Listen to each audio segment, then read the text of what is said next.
Assalamu alaikum. Today our topic is foundation construction and soil types.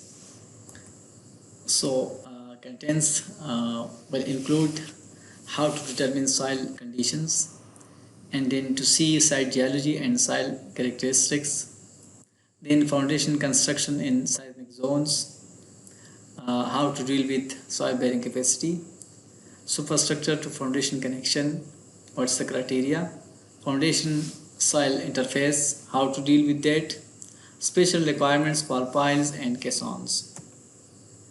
According to site geology, first of all, engineers should determine the site geology.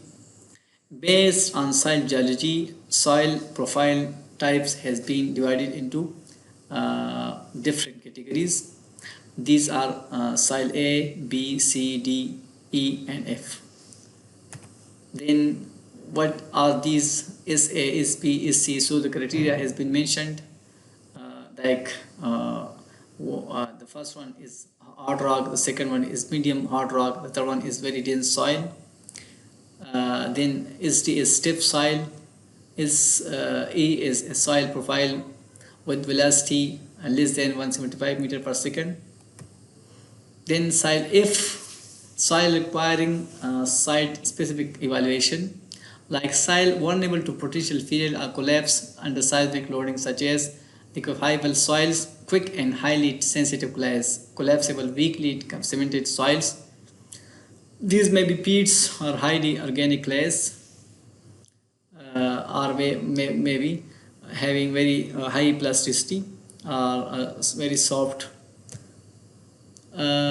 In chapter 18 UPC 1997 shall apply to the design and construction of foundations, foundation components and the connection of superstructure elements. So if anyone want to design the foundation, so this chapter 18 of Building Code of Pakistan shall apply.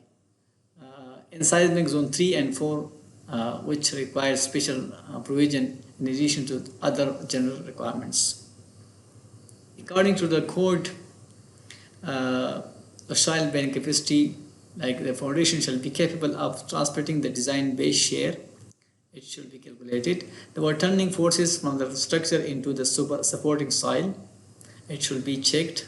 The short-term dynamics nature of the loads may be taken into account in establishing the soil properties. So these are very important things to be considered by the designer. Then the another point is the connection. The connection of the superstructure element to the foundation is very important, and it should be adequate to transmit the foundation the forces for which the element has been designed. So this is very important to make a connection between the foundation and between the superstructure. If the foundation is too much strong, but if there is no transmitting element, and there is no connection between the foundation and the superstructure, so failure may occur. Then piles, caisson and caps shall be designed according to provision of section 5.3, including the effects of lateral displacements. So this is another section in chapter number 4, which should be taken in account while designing the piles. Special detailing requirements as described in section 4.5.2 shall apply for a length of piles equal to 120% of the plunger length. So this is another criteria for the detailing requirements of steel. Plunger length shall be considered as a length of piles from the first point of zero lateral reflection to the underside of the pile cap or grade B. Another criteria for the piles is for non-precipitous concrete piles, piles shall have transverse reinforcement meeting the requirements of section 7.5.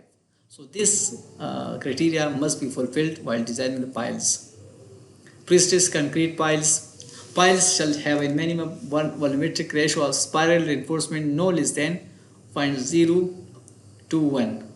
It means that 2.1% for 14-inch diameter square or smaller piles. So this is another criteria for the reinforcement of pre-stressed concrete piles, and 0.012 for 24-inch square in larger piles.